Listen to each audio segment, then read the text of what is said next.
This is Montreal Now with Aaron Rand and Natasha Hall. CJAD 800. That is James MENNIE. He's over at the Montreal Gazette. And Jim, I guess we might as well start with the story just on the news now. Wow, this is a shocker. It turns out Quebec MNAs have voted against the Liberal proposal to amend what they wanted to do as far as French courses and English CEGEPs. I know you're quite taken aback by this. The giant mistake, the giant self-imposed gaffe they committed that's going to cost them all kinds of votes in October. That's the one. What I love, I mean, on the one hand, the good news for the Liberals in this is that this is over, okay? That they can at least stop groveling around with their hats in their hands, begging the CAQ to undo the political stupidity that they proposed in the first place. But I got to tell you, that was a pretty bitter icing on that sawdust cupcake that I just heard on the news when we hear Pascal Bérubé, veteran PQ MNA, basically saying, well, it looks like the Liberals have been taking the Anglos for granted for an awful long time, and I'm not going to get involved in that. He's 1,000% right. But this is where we are, and there is not enough lipstick in the entire world to brighten up this pig that the Quebec Liberals have created. The only, silver lining is hopefully the usual application of people having a short attention span will apply here, and they'll be able to move on. But don't bet on it. And we've discussed this possibility in the past. I think now that this thing is dead in the water, and it's too late to apply any further surgery to the patient. We'll probably be hearing from Mr. Colin Standish and his potential, language rights or minority rights party in the future. I think it's become more and more apparent that they are going to enter the scene. Will they make a big splash? I don't know. But after today, I think a lot of people, if only to vent their frustration, will be looking for an alternative other than the Liberals to vote for in October. Yeah, maybe what you said is true. At least if nothing else, you hate to say it that way, but it's probably true. At least it's over. They can move on and not have this be stuck or shown in their face from here on right up until October. It's going to come back, but still. So it'll come back. And excuse me, I'm being a bit selfish here because I found it embarrassing. Yeah. I mean, this, and don't get me wrong, I have never, labored under the misapprehension that the Quebec Liberals spoke for me in any way, shape, or form. But, this is the sort of, perceived, party of the Anglophones in Quebec.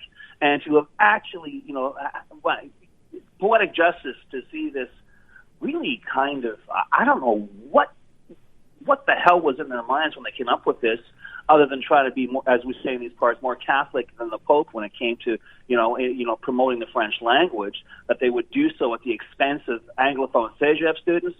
At least that's over. I feel a bit less embarrassed to be linked, if only linguistically, with it. But honestly, guys, this will be, in a few months, will be looked back upon as the low point where things began to get even lower. What really bugs me is that somehow this gave the CAQ a little reprieve, like that we're not talking about the Heron as much as we should be. Not that we shouldn't be talking about this Bill 96 debacle. It has been an absolute disaster, mess, disgusting, ridiculous. There's no question. But the Heron, they should be, heads should be rolling for that, and it's barely a blip right now. Well, I guess it's not going to improve your mood to tell you that today the National Assembly, a motion by the Parti Québécois, the public and independent inquiry be launched into the entire handling of that disaster. Not only was voted down by every single member of the CAQ government, but then followed by applause for Ministers Danielle McCann and Marguerite Blais. No. Well, there you go. That's it. It's over. It's done by virtue of that, Jim? Well, pretty much, but this is it. Will it be more effective as an exercise? Will it be as big an anchor around the CAQ's neck in the election campaign? It really depends what the opposition is going to do with it. But all that said, because let's face it, everything's connected to everything else. How much credibility does the Quebec Liberal Party have right here and right now after today's fiasco to turn around and accuse the government of not knowing what it's doing. Fair point.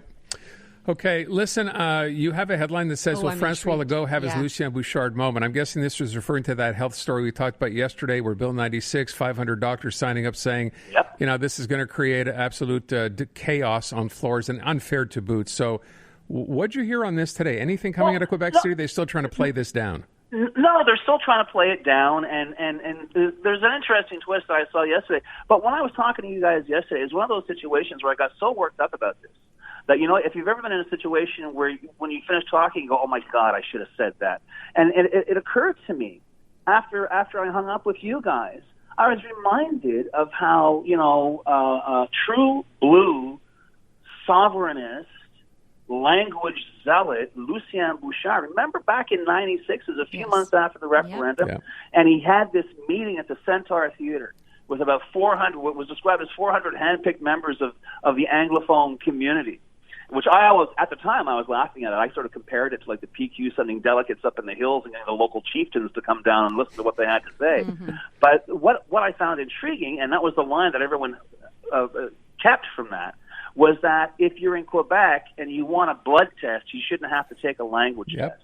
This is exactly what the CAQ is saying they will do. And what's intriguing as well is I saw after the open letter was published, the Canadian press actually called Jean Barret's office and said, what's the deal here? I mean, you've got doctors who are saying you'll be literally placing lives at risk.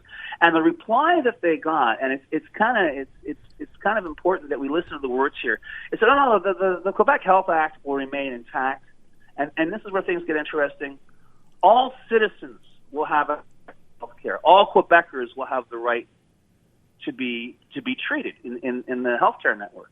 Here's the question. Does the CAQ consider immigrants as Quebecers? Do they consider new arrivals or refugees as citizens? Strictly speaking, they aren't until their status is changed, and maybe it will be in 6 months. But the fact is, that's as far as that's going to go. But, the one thing that I found, as I say, was very important, this was a Francophone coalition that only reached out to the Francophone media to point this issue out. And once again, it's going to depend on the opposition parties. It's going to depend on Quebec Solidaire and, to a certain extent, the Parti Québécois, if they want to remember back to good old Saint Lucien Bouchard, and say that this is a ridiculous turn. But once again, who knows if people are distracted by some other issue. I mean, this whole, I don't know if you guys heard about this, about the Liberals trying to challenge Legault to say whether or not he's in favor of federalism today. No. That was just bizarre. Oh, tell us. Because of all the things to say today, with all the things that are going on, for the Liberals to stand up and j'accuse, I want a straight answer. I remember when Legault was first running, and he came to the Gazette editorial board and all this, and we grilled him on that as well. No, I love Canada. I don't want to separate. And that's marvelous. But as I've said a zillion times on this show, he doesn't have to. He's talking about the nation. He's running the nation as if it's already independent. Why would he want to get tangled up in the issue of federalism versus separatism, which majority of Quebecers, the vast majority of Quebecers, are done with, made clear with, they were fed up with back in 2018, which is why the CAQ is there in the first place. So, another example of how rudderless the Quebec Liberals are, but also another example that if you're going to try and even give the CAQ a fight in this election campaign, don't go back to yesterday's news. By the way, I will just tell you on this whole issue with the healthcare sector and Bill 96, I had reached out today on Twitter to Christopher Skeet, and said, look, would you like to come on and just give us sort of some background here, something, right? Yeah. Because all we've gotten so far is from the health minister, no, I'm not interested, I'm not coming on. And he told me his answer was, sorry, Aaron, I'm no longer commenting on Bill 96. I don't sit on the committee anymore.